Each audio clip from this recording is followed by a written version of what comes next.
Hey everybody, welcome back to Gotta Be Country Radio. Today we're with Mike Stratton, and he's with Justin Sports Medicine. How you doing, Mike? I'm good, thank you. Tell me a little bit about you and what you're doing and how you kind of got into this.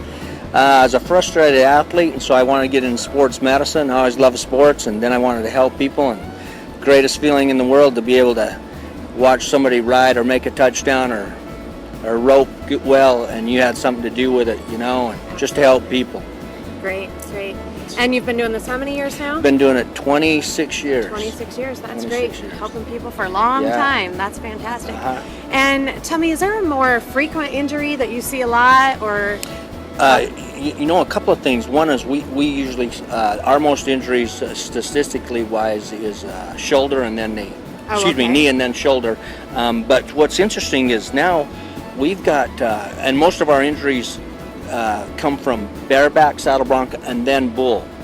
Oh, is that which right? is interesting. But another interesting fact is that 50% of all our concussions come from bull, and then 8% bareback and 10% saddle bronc. Okay. So it's kind of interesting how it turns there. Do we get a lot of knee injuries with the barrel racers? Yeah, we get some knee injuries, and then if they fall, some concussions. We had a few concussions with them as well. Sure.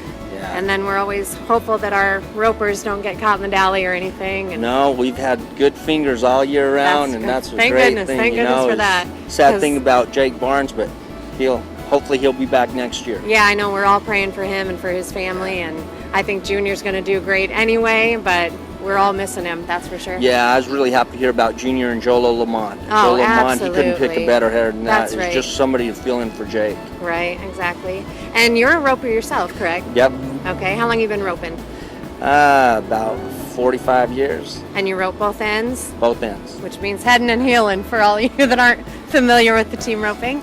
And now the Crisis Fund for the Cowboys, are you affiliated with that? Do you help with that? Yeah, it's a funny thing. First I want to say something about the Cowboy Crisis Fund. They had a meeting on it today, and the interesting about their motto is that they take, it's not a handout but a hand up, and they have a committee with celebrities and then a lot of rodeo clientele as well to pick these athletes that have been hurt and can't provide for their families. Mm-hmm. And so far they've donated $7.1 million since 1991. Wow, that's really impressive, isn't it? So they take these families that can't do it. They've paid everything from water bills to tuition to gas, and so that they can sit back and not return to sport too early and rehab, and that way get back safely.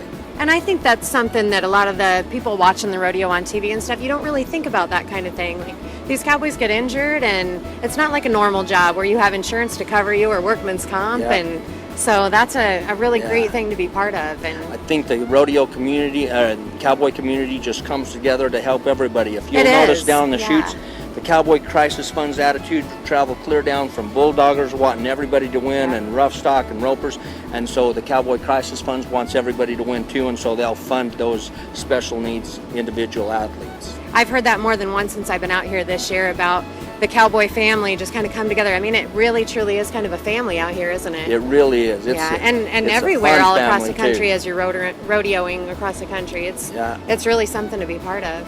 What's your favorite part of being out here? Helping people and meeting great people like y'all coming from Iowa, and just the interaction between families and athletes. There's no greater feeling than just the feeling like you're helping families, and in turn you build lifelong relationships, and I think that's what life's about right there. Absolutely. Paying it forward. That's right. Well, thank you so much for taking time for this, and have a great time while you're here, and keep on helping people. All right. Y'all saddle up and come on down.